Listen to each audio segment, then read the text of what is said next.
Stirring the coffee with the K-bar chopsticks using the vortex method, the only true way to optimize the taste of your coffee at the molecular level. Good morning. Welcome to the Daybreak Show. I am the Sultan. We'll get started, but first, the coffee that I roasted a week ago, I did a kind of a medium to dark roast. Let's see how it is. This is the first time having it. I ground it this morning. It smelled unbelievable in the grinder. Incredible, but let's give it a shot. This right here is why I drink coffee.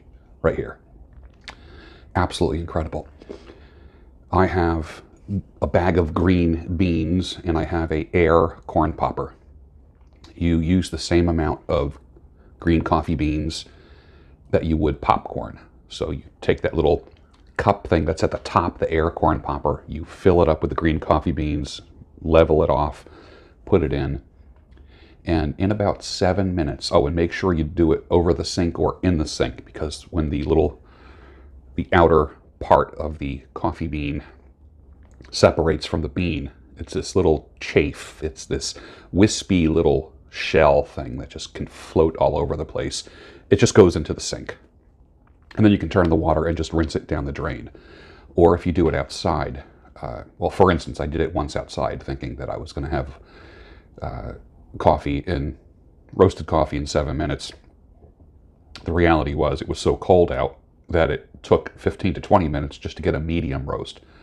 So do it in the house, have the exhaust fan on in the kitchen. You can't roast coffee in the house without being near a window or a fan or an exhaust fan. You can't do it because it literally will set off smoke alarms. It smells like the house is burning down. I can tell you this, that the smell of coffee being ground is better than the smell of coffee being roasted.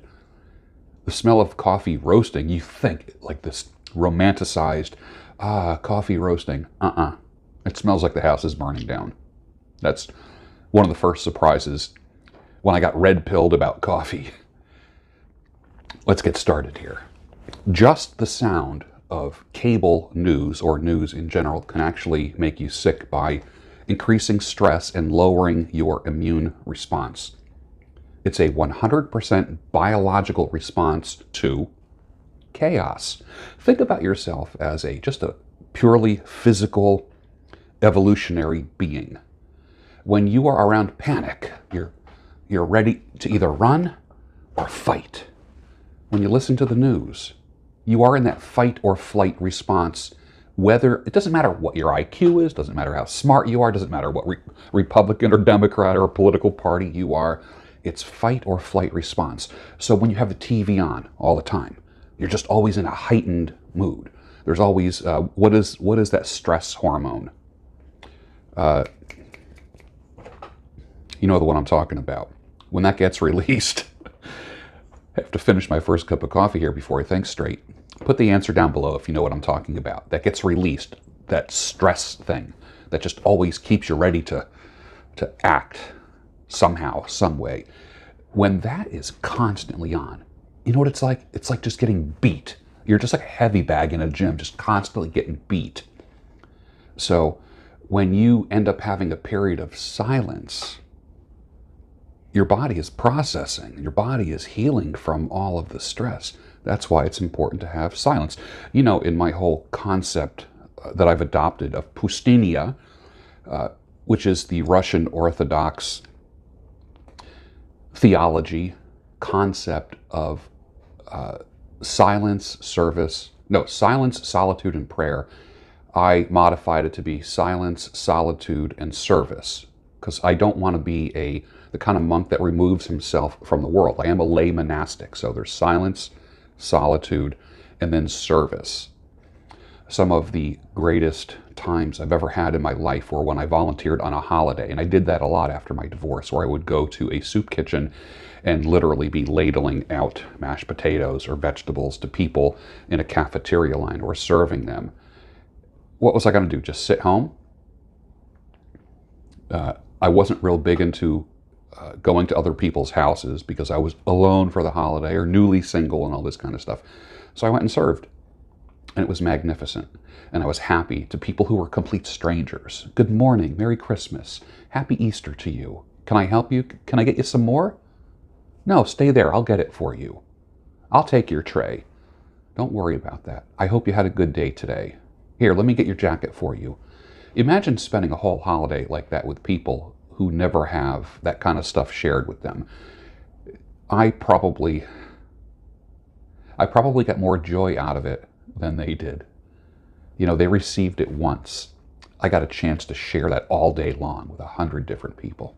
So silence, solitude, and service is where I'm at. So let's get back to Pustinia. Pustinia is the Russian Orthodox concept of going out in the wilderness and spending time in a sparse cabin, like a shed, with a bed, a table, a chair, a lamp or candle or oil lamp. There's a cross on the wall, and you just have a Bible and you pray. That's all you do. There might be an icon in there to keep you focused.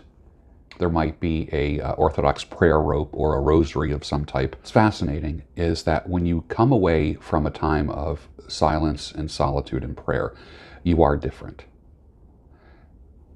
Everyone I know that has done great things has gotten away from society. Get away, get away. And turn off the external stimuli where there's nothing going in.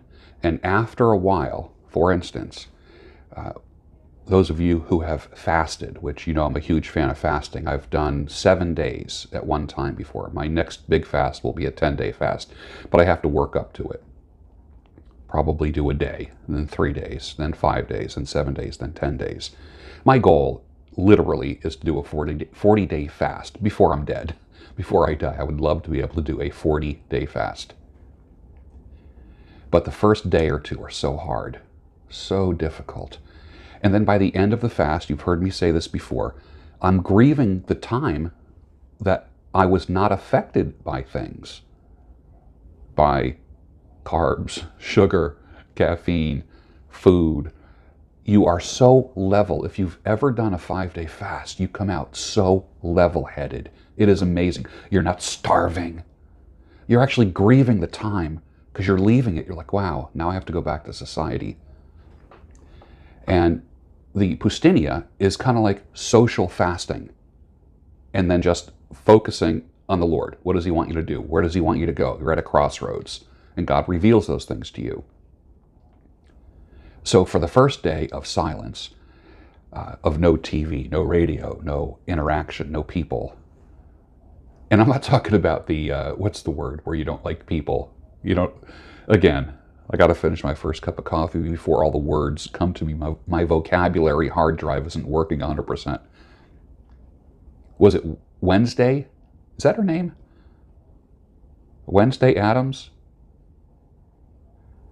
Where, like, her attitude is, ooh, people. And when you start the silence and the solitude, you start loving it. You love your time. I remember when I wouldn't have the kids, this is years ago, for a holiday, people would say, are you going anywhere for Christmas or Easter? I would say, Thanksgiving. I'd be like, no, I'm not in any hurry to fill that space. So there were days, literally holidays, there were holidays where I was alone and quiet. And I'm like, you know what? I really like this. This is really cool. This is Pustinia, which means desert, which means being alone. And I learned to cultivate that solitude and silence and prayer, which evolved to service. If all your prayer just leads to this ingrown, weird, hermit kind of existence where you don't share your faith through your hands, because we are Christ's hands and feet, doing humble things with your hands, then what good is it? That's my opinion. I believe I go a little bit further than the monks do. What I don't want to do is build a fortress around my prayer.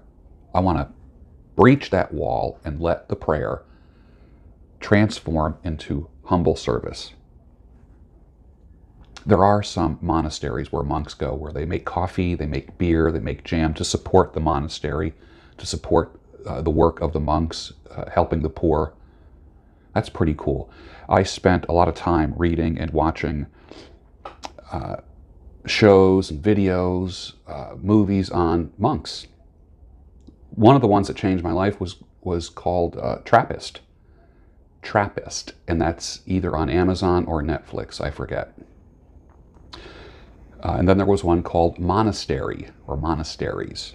Phenomenal about how people, just like a normal guy like me, just said, you know what, I'm done with society and I want to be a monk. How do you do that?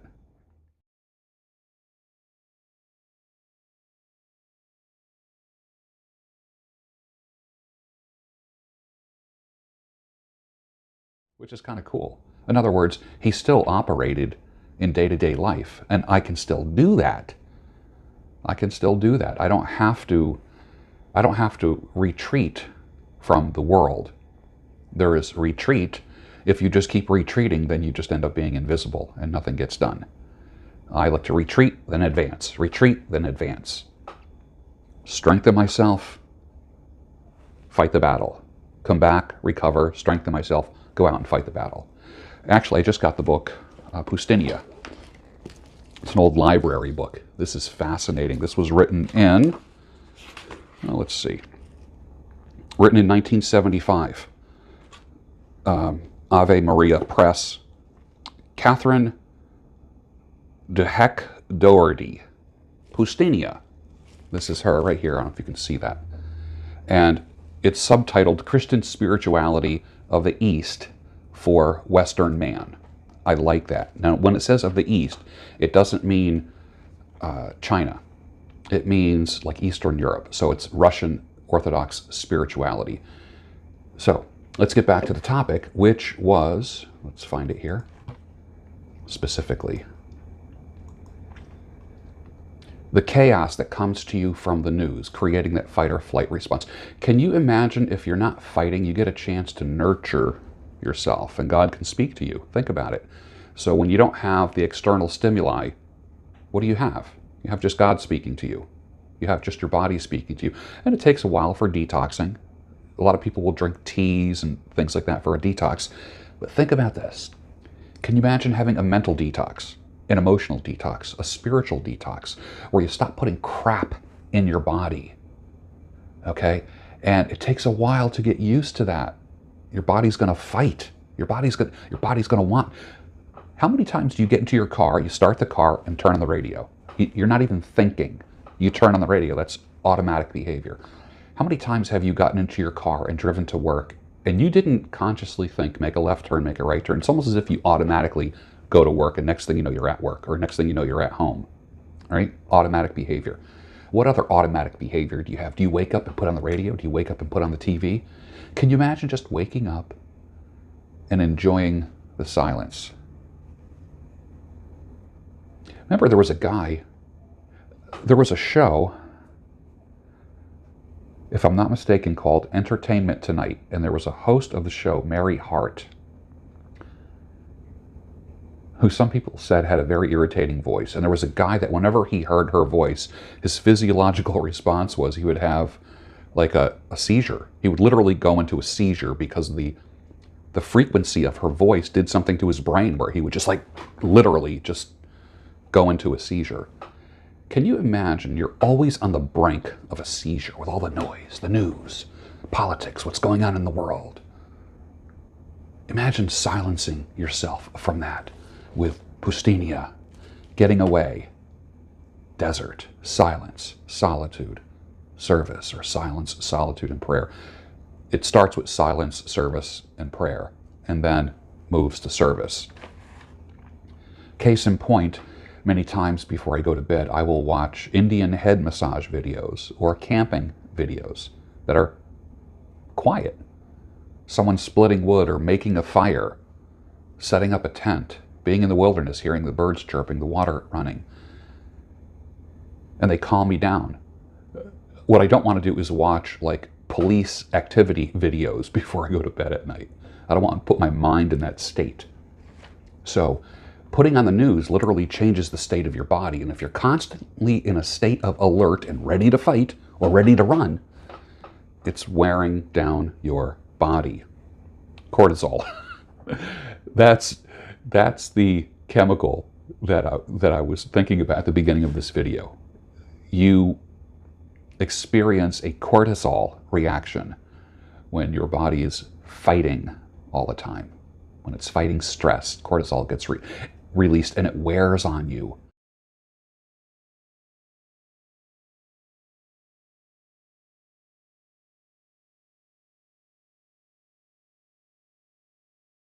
Do you ever look at someone who is, all right, so I'm 60. I know some 60-year-olds. I look at them and to me, they look like they're 85 or 90, like a bad 85 or 90. Like my parents are in their 80s. They're a good 80s. They're good. They have healthy ways of releasing stress, which I believe is, along with diet and exercise, I honestly believe that eliminating stress and eliminating toxic stuff from your life, chemicals and food and whatever, I believe eliminating stress is one of the keys to longevity. I honestly believe that. Eliminating stress. You don't learn that till much later in life, when you learn to really preserve and savor and protect the peacefulness in your life. So case in point, don't watch the news. Just try it. Just try it. Don't watch the news. TV. How about let me just say TV. Don't put on TV for 3 days. 72 hours. Come on, I know you can do it. See how you feel after 3 days of no TV, no radio, no hyped up nonsense, no cortisol. See how you feel. And with that, finish your coffee. And I'll see you tomorrow on the Daybreak Show, your home of sanity, clarity, and reason.